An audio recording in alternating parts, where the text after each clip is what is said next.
Mari Kibas. Mari kita bahas.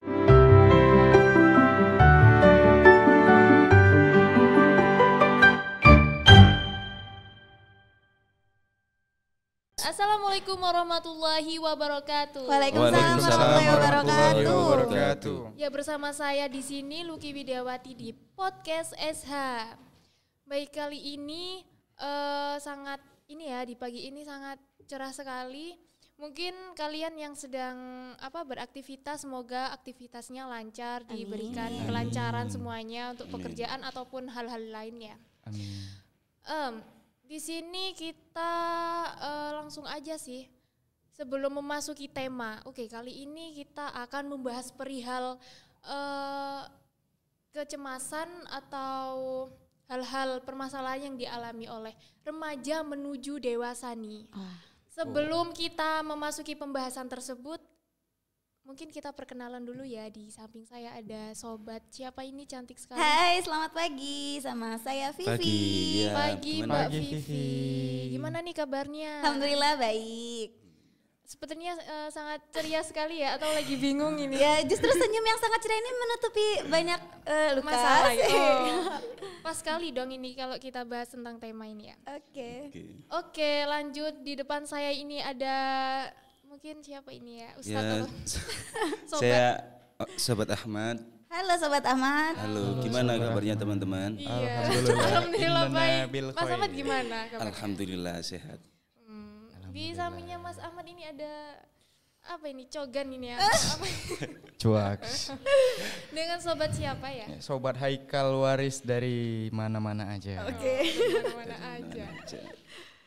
Baiklah, di sini kita akan langsung membahas mengenai permasalahan-permasalahan yang dialami oleh remaja menuju dewasa, karena pasti banyak sekali ya yang dialami remaja-remaja tersebut, termasuk kita, karena kita adalah bagian dari remaja menuju dewasa, atau udah dewasa juga kita nggak tahu gitu ya, karena kita juga pasti masih memiliki sifat childish gitu ya, yang tidak menyadari akan kedewasaan tersebut. Jadi gimana sih menurut Sobat Vivi deh tentang permasalahan yang dialami oleh remaja menuju dewasa ini?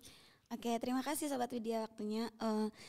Saya akan menjelaskan perasaan saya awal-awal merasakan dewasa itu gimana sih. Itu saya merasakan ketika lulus SMA menuju kuliah ya. Itu banyak sekali pergejolakan di dalam diri saya yang juga dibantah oleh keluarga dan orang-orang terdekat begitu. Awalnya itu ketika memilih untuk memasuki perguruan tinggi begitu kan. Keinginan saya dan keinginan orang tua, keinginan orang-orang terdekat itu jauh berbeda. Ternyata awal mula permasalahan itu yang menjadi gerbang menyebutnya, saya merasakan dewasa itu sangat problemik gitu. Banyak sekali problem-problem yang saya baru menyadari ketika itu. Titik yang paling saya ingat itu ketika perbedaan pendapat saya tidak diterima oleh orang tua saya, dan saya tidak mau menerima pendapat orang tua saya itu. Waktu sebelum remaja menuju dewasa itu saya hanya manut-manut saja kepada orang tua. Nah, ketika saya itu merasakan saya sudah dewasa itu ketika saya tidak mau menerima pendapat dari orang tua. Jadi solusinya juga saya belum menemukan ada di dalam diri saya atau ada di diri orang lain begitu. Baiklah, sebenarnya yang dibicarain sama Mbak Vivi, sahabat Vivi ini juga sangat relate sekali yang dirasakan oleh hampir semuanya ya. Karena kita sebagai anak gak bisa beri apa-apa ke orang tua, dan salah satunya cara yang bisa memuaskan orang tua itu dengan cara nurut itu tadi. Padahal ya kita tahu sih itu bukan jalan yang belum tentu benar, tapi ya cuma itu satu-satunya cara yang bisa kita lakukan buat orang tua kita. Sangat ini sih menyedihkan, tapi ya oke lah, kita lanjut. Menurut Sobat Ahmad mungkin mengenai permasalahan ini? Iya, terkait permasalahan remaja menuju dewasa. Ini emang masa transisi di mana perkembangan anak dewasa menuju anak remaja menuju dewasa ini banyak sekali, dikarenakan pada masa ini banyak sekali individu mengeksplor identitas dirinya. baik itu masalah percintaan, pekerjaan, sudut pandang terhadap dunia, dan banyak sekali. Nah, salah satunya tadi sudah disebutkan Mbak Vivi terkait problematik yang terjadi, dan banyak juga masalah-masalah yang terjadi pada remaja. Salah satu diantaranya adalah komunikasi dengan orang terdekat. Ini menjadi sebuah masalah yang sangat urgent untuk ditanggapi gitu, karena ketika kita mempunyai keresahan ataupun masalah, ya mau gimana lagi, pasti nanti curhatnya, minta solusinya pasti ke orang-orang terdekat. Tapi benar. Ya saya rasa ini kenakalan remaja, soalnya tidak mau dia egoisnya sangat besar gitu loh, punya sifat sensitif, maksudnya dikit-dikit nggak mau, dia merasa sudah muak dengan nasihat-nasihat orang tua, makanya dia mencoba menjauhi orang tua, sehingga dia kebingungan, hilang arah gitu. Hilang arah. Itu sih terkait pendapat saya tentang permasalahan remaja menuju dewasa. Iya, benar sekali. Yang dibicarain sama Sobat Ahmad mengenai explore dirinya gitu ya. Iya, karena kalau menurut saya juga di usia remaja menuju dewasa ini usia-usia yang dia itu pengen kelihatan, pengen eksistensinya tuh besar banget. Jadi dia itu sampai lupa gitu kan, siapa sih aku gitu. Sampai dia itu pengen jadi orang lain, cuma pengen dikenal. Mengenai kenakalan remaja juga, iya itu bingung sih, karena kan di usia-usia kayak gini itu kita dihadapkan sama kedilemaan, sama keambiguan juga kan. Jadi yang nggak ada hal lain yang dilakukan selain merasa benar gitu kan. Kalau menurut Sobat Haikal nih mengenai permasalahan ini gimana? Baik, makasih waktunya Mbak Widya. Mungkin saya akan menyampaikan pendapat saya terkait dengan tema permasalahan remaja menuju dewasa. Ya, mungkin kayak yang dikatakan oleh Mbak Vivi itu benar. Ya, mungkin hampir sama dengan opininya saya. Kayak dia pengen I want to be ini, I want to be ini. Ya, mungkin ya sependapat dengan Mbak Vivi tanpa banyak dan panjang, ya mungkin sudah dijawab oleh Mbak Vivi-nya kayak. Oke. Jadi dari point of view-nya masing-masing itu relate sih. Cuma kan pastinya ya adalah solusi ya buat semuanya, termasuk kita. Gimana sih cara biar kita itu enggak seperti itu, biar kita itu enggak dilema. Tapi sebagai manusia selagi kita masih hidup gitu kan, di usia-usia kayak gini, sampai kapanpun kita pasti dihadapkan sama dua pilihan bahkan lebih gitu. Gimana sih cara kita untuk ini deh, meyakinkan diri kita sendiri. Karena ya kalau menurut saya juga itu penilaian orang lain itu kan juga pengaruh ya untuk identitas diri kita. Gimana sih kita ketika ada penilaian orang lain, kita itu kayak bingung, ini aku harus nurutin aku sendiri apa kata orang lain gitu. Jadi kita itu lebih banyaknya tuh nggak percaya diri. Itulah yang kadang kita tuh mengalami kayak depresi, aku harus gini, aku pengen gini, tapi lingkungan aku nggak mendukung, lingkungan aku seperti ini gitu. Gimana sih solusinya gitu? Kalau menurut saya ya, kita semua itu butuh point of view dari orang lain untuk kita bisa berkembang, untuk bisa growth gitu kan. Cuma terkadang pendapat orang lain juga itu merusak kepercayaan diri kita dan identitas diri. Santai ya.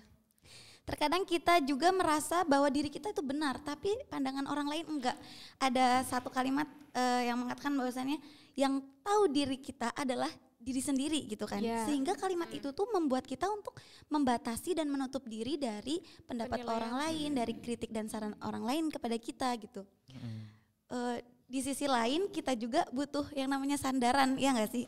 Benar. Itu kan kita kalau bahasa kerennya anak sekarang itu butuh rumah gitu, rumah untuk pulang. Support system. Iya, support system dan rumah untuk pulang gitu kan. Tapi ketika rumah orang yang dijadikan rumah ini juga hancur, kayak kita juga kehilangan arah lagi, dan itu membuat kita tidak percaya dengan orang lain juga. Kita disakit satu orang, tapi orang lain, pandangan kita terhadap orang lain semua itu sama, sehingga membuat diri kita untuk menutup telinga dari pendapat-pendapat orang tentang diri kita begitu.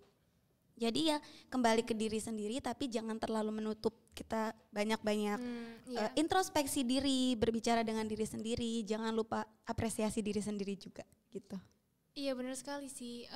Sama apa yang dikatain sama Sobat Ahmad tadi mengenai dia itu terlalu yang mengeksplor tadi juga ke media sosial. Kadang kan kita ya itu tadi butuh penilaian orang. Kadang itu kita terlalu semuanya ya dimasukin ke dalam diri kita, sampai di sosmed juga kita butuh perhatian dan eksistensi di media sosial hingga semua permasalahan kita up ya di media sosial.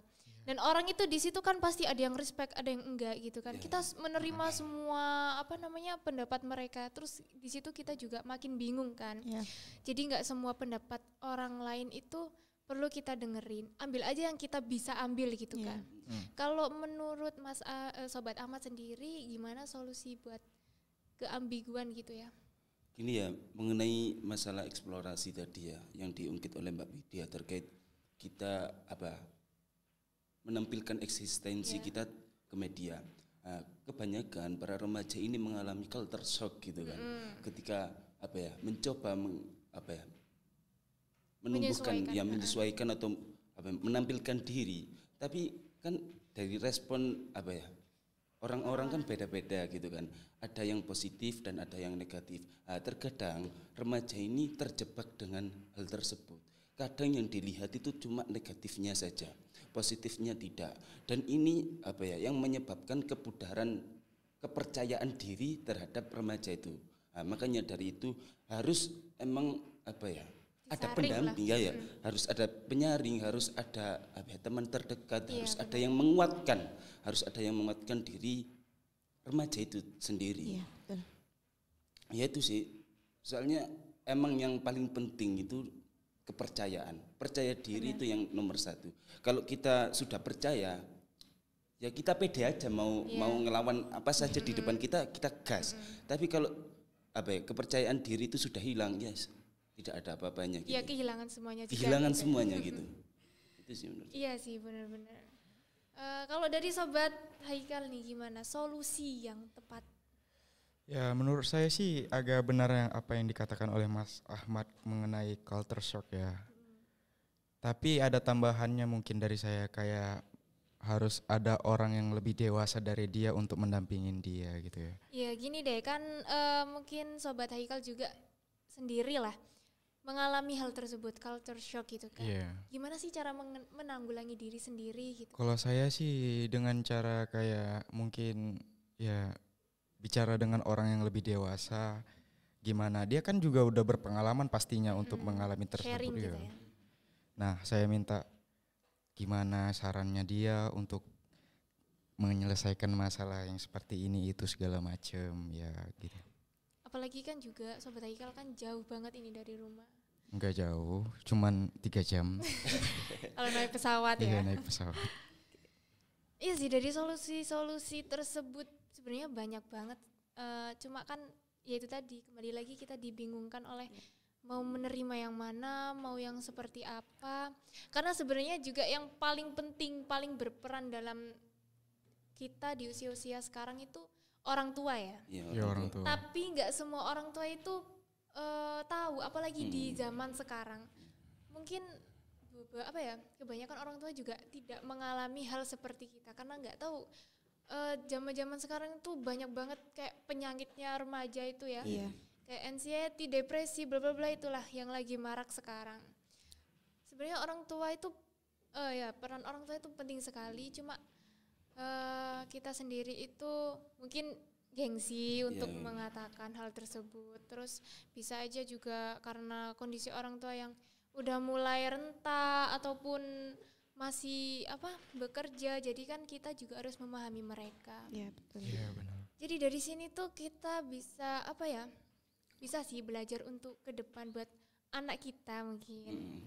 Karena yang kita alami sekarang itu akan lebih parah yang akan dialami seseorang ke depan. Itu pasti sih menurut saya, karena perkembangan zaman juga semakin jahat gitu ya.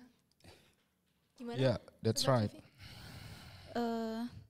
Tapi menurut saya kalau saya sendiri itu masih sering meminta pendapat dari orang tua, itu pastilah ya. Cuma ada beberapa yang memang tidak dipungkiri saya tutup-tutupi untuk Iya. menjaga menjaga hati beliau-beliau lah seperti itu. Saya menceritakan yang bahagia-bahagianya saja, yang enak-enaknya saja.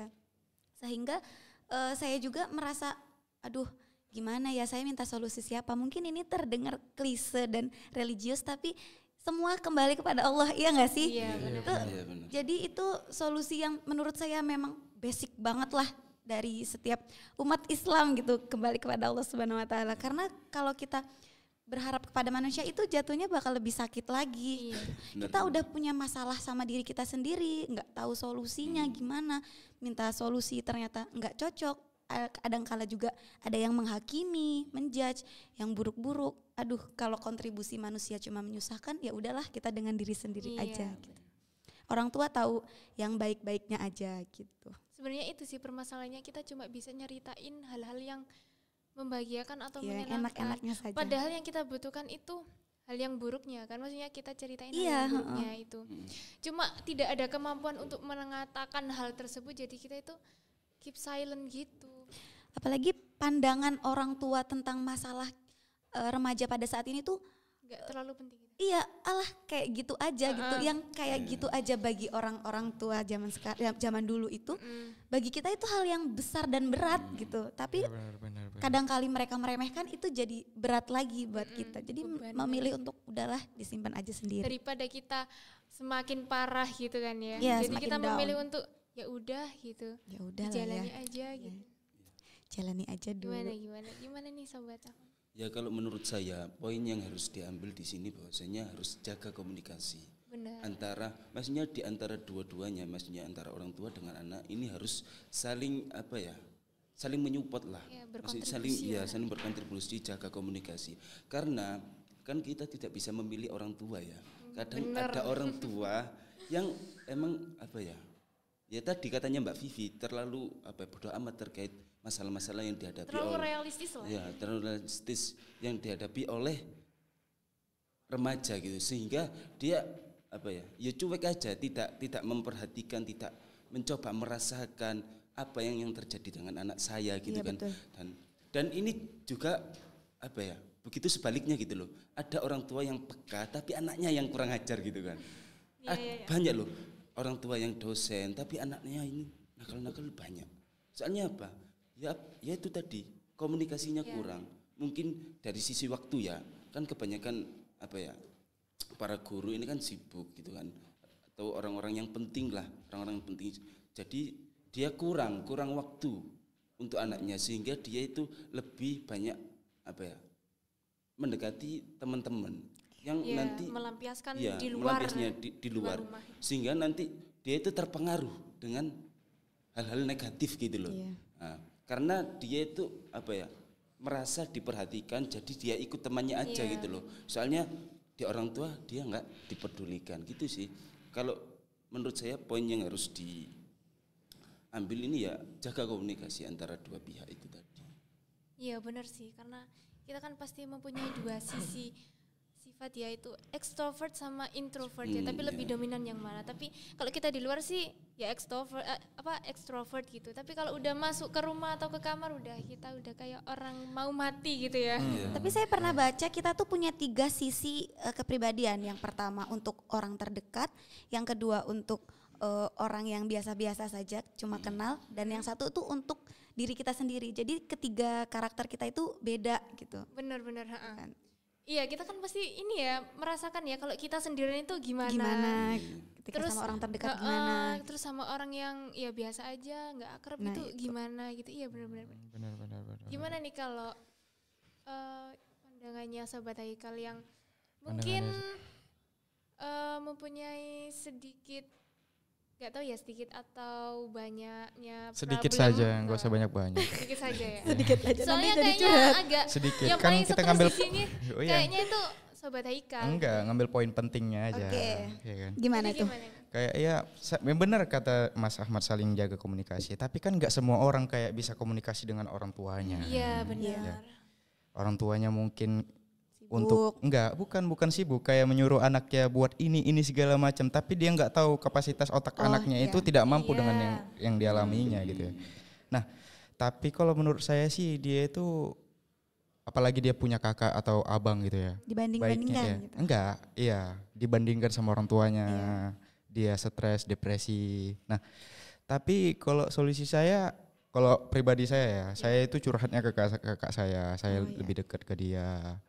Nah, karena ya orang tua itu enggak selamanya mendampingi dan dia itu bukan dia itu cuek, tapi dia itu kayak ini. Terlalu peduli mungkin ya sampai. Bukan terlalu peduli, tapi dia itu pengen menjatuhkan anaknya biar bagaimana anaknya itu bisa bangkit dari deserve life.